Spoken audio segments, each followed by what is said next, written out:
ऐसा कहा जाता है कि वाल्मीकि ऋषि ने हनुमान जी की रामायण को प्रचलित नहीं होने दिया।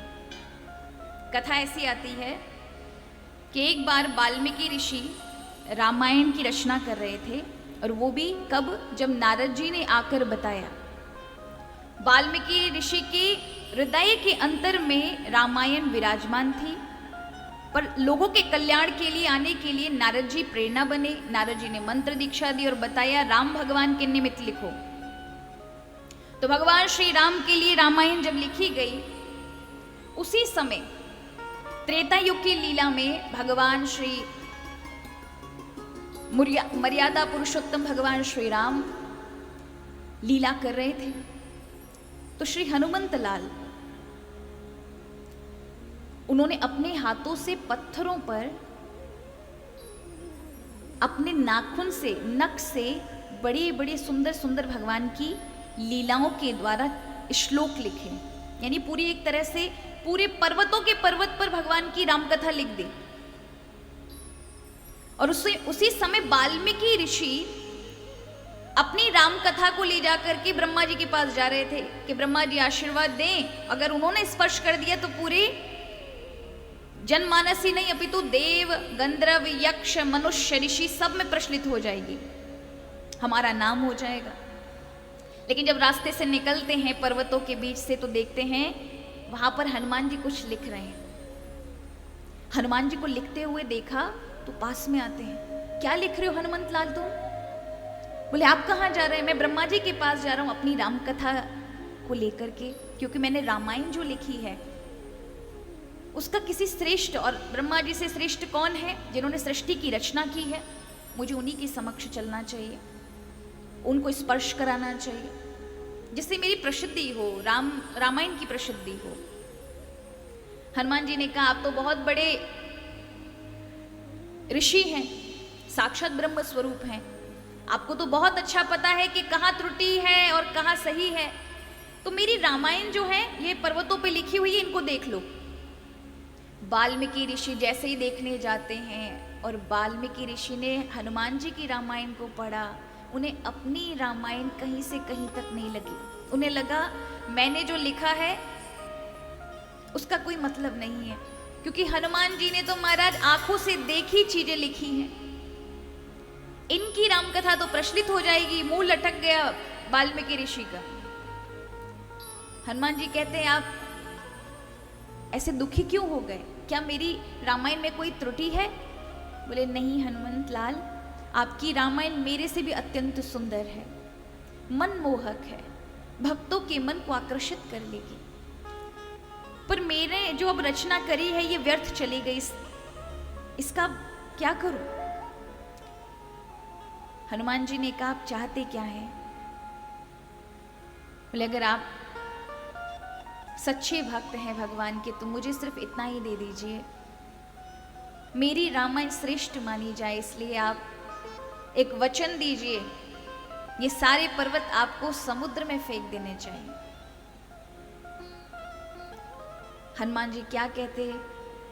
वाल्मीकि ऋषि की रामायण को श्रेष्ठता देने के लिए उन्होंने अपने ही लिखी हुई रामायण के जितने भी पर्वत थे सब समुद्र में बहा दिए। और इसी कलयुग में विजयनगर में राजा भोज के समय वो पत्थर एक दो तैरते हुए उनके समीप आते, जिसमें हनुमान जी के द्वारा लिखे हुए नख से श्लोक प्राप्त हुए। वही हनुमान जी जब रोते हुए आते हैं राम जी के पास कि हमने राम कथा लिखी प्रभु, पर वाल्मीकि ऋषि के कारण मुझे वो राम कथा बहानी पड़ी। तब राम जी कहते चिंता ना करो, कलयुग में आप ही की राम कथा को लिखने के लिए वाल्मीकि जी को दोबारा से जन्म लेना पड़ेगा, और इसीलिए कलयुग में फिर वो तुलसीदास के रूप में अवतरित हुए।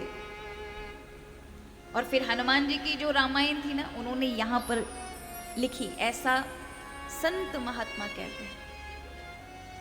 तो वही हम रामचरितमानस की कथा को श्रवण करने जा रहे हैं। लेकिन श्रवण हम जो करने जा रहे हैं, ये कथा कैसे हमारे जीवन में उतरेगी? तो कहा कि सबसे बड़ा है श्रद्धा का बल। जीवन में श्रद्धा बहुत जरूरी है, और जब तक कथा में श्रद्धा नहीं आएगी तब तक कथा उतर नहीं सकती। कहा जो श्रद्धा संबल रहित नहीं संतन कर साथ, तिनकर मानस अगम अति जिने न प्रिय रघुनाथ। जो श्रद्धा, श्रद्धा माने अभी आप प्रेम से बैठे हैं ना, ये श्रद्धा है। हम भगवती माँ के मंदिर जाते हैं, प्रणाम करते हैं, ये श्रद्धा है। ये श्रद्धा होनी परम आवश्यक है। हम कुछ सुनने के लिए बैठे हैं, प्रभु की वाणी को जो प्रभु ने हमें प्रदान की है, इसे श्रवण करने के लिए बैठे हैं, तो श्रद्धा बहुत आवश्यक है। तो यहां बताया है वही श्रद्धा जब विश्वास बन जाती है, तब जीवन में भगवान की कृपा व्यक्ति के ऊपर होती है। इसलिए आरंभ में शिव भगवान को विश्वास का रूप और पार्वती को श्रद्धा का रूप बताया। बहुत उदाहरण में बहुत सरल तरीके से समझेंगे। श्रद्धा कहते हैं भरोसे को, विश्वास को। जो ये कथा श्रवण करने जा रहे हैं, ये किसकी कथा है? मर्यादा पुरुषोत्तम राम की। उनके जीवन के उनके सारे गुण तो कोई नहीं उतार सकता, किंतु कुछ जीवन के गुण हमारे आ जाएं तो हमारा जीवन बदल के रख देंगे। राम कथा क्या है? पूरी राम कथा को अगर आप देखेंगे तो सब विषम परिस्थितियों में जो चीजें सोची नहीं थी वो चीजें सामने आ जाएं, और उस ऐसी परिस्थिति में आप किस प्रकार के कर्म करते हैं कि आपके वो श्रेष्ठ कर्म आपके जीवन को बदल दें। आप बताइए, राम कथा में जितनी भी चीजें हुई हैं वो पहले से योजना में नहीं थी, अचानक से हो रही। कभी सोचा भी नहीं था ऐसा होगा, वो चीजें अपने आप होने लगी। और हमारा जीवन भी ऐसा ही है। दशरथ जी को पहले एक भी पुत्र नहीं था, मांग की एक पुत्र हो जाए, 4 मिल गए। योजना नहीं बनाई थी।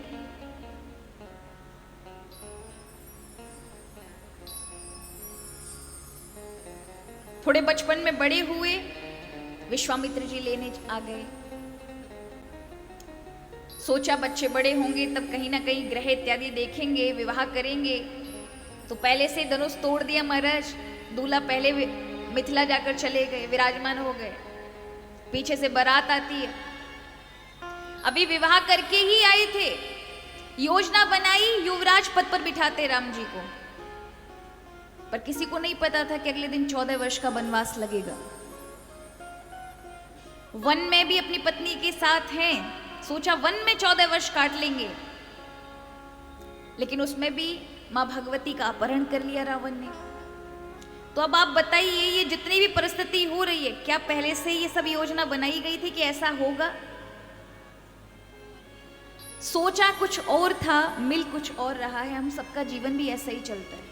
हम सोचते बहुत कुछ है, ये करेंगे, वो करेंगे, ऐसा होगा, 10 साल बाद हम ऐसे होंगे, 5 साल बाद इस स्तर पर पहुंचेंगे, लेकिन होता वही है जो जीवन के कर्म प्रारब्ध चाहते हैं।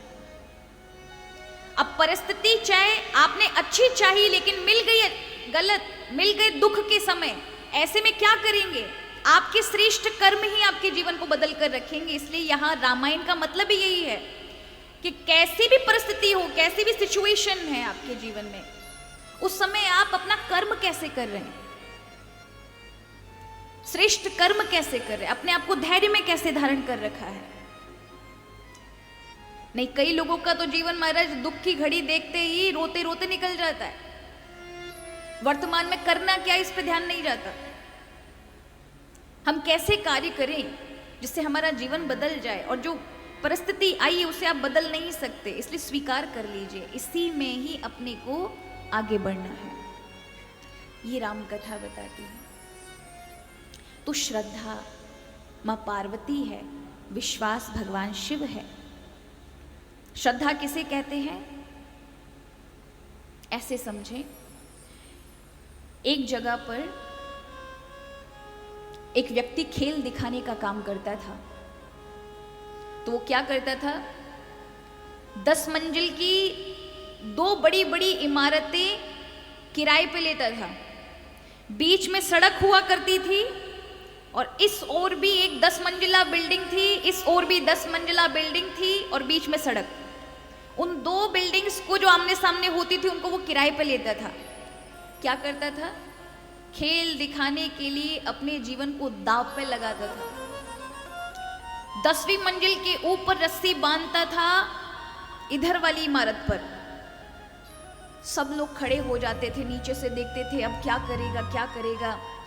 वो इस बिल्डिंग से उस बिल्डिंग पर रस्सी बांधता था और फिर कहता था कि अब बताओ मैं इस पर चल पाऊंगा कि नहीं चल पाऊंगा।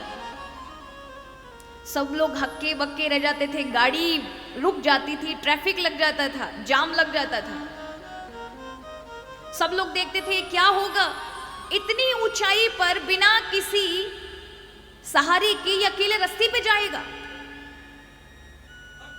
150 से 200 मीटर का रास्ता वो तय करता था, ऊपर से हवा में झूलता हुआ, अपने आप को साधता हुआ उस रस्सी को पार करता था। लोग तालियां बजाते थे जब वो इस इमारत पे आ जाता था। अब उसने कहा अच्छा ये बताओ आप लोगों को खेल कैसा लगा? सबने कहा बहुत अच्छा है बहुत अच्छा है। तो उसने कहा कि अच्छा ये बताओ अब किसको विश्वास है कि मैं इस बार भी जाऊंगा उस इमारत पर पहुंच जाऊंगा? पता है सबने क्या कहा? हमको पक्का विश्वास है, तुमने अभ्यास बहुत अच्छा किया है,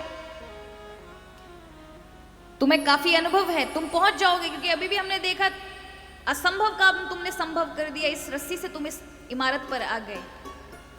अब इस इमारत से तुम उस इमारत पर भी जा सकते हो, हमें पक्का विश्वास है, तुम्हें कुछ नहीं होगा। तो उस व्यक्ति ने कहा जिस जिसको विश्वास है। किस किस को विश्वास? सबने हाथ खड़े कर दिए नीचे से। तो उसने कहा ठीक है, जिस जिसको विश्वास है मेरे कंधे पे बैठ जाए, मैं लेके जाऊंगा। एक जाने को तैयार नहीं हुआ महाराज, एक भी नहीं। उसने कहा जब आपको विश्वास है तो आप आ जाइए, मेरे कंधे पे बैठिए, मैं इसी तरह से पार करूंगा। तो कोई जाने को तैयार नहीं। तभी उसने अपने बेटे से कहा बेटा तुम्हें विश्वास है? उसका बेटा बिना कुछ कहे कंधे पर चढ़ गया और पूरे लोग देख रहे हैं क्या होगा क्या होगा। वो रस्सी पर लटकता झूलता अपने आप को साधता हुआ इस बिल्डिंग से इस बिल्डिंग आ गया। लोग तालियां बजाने लगे।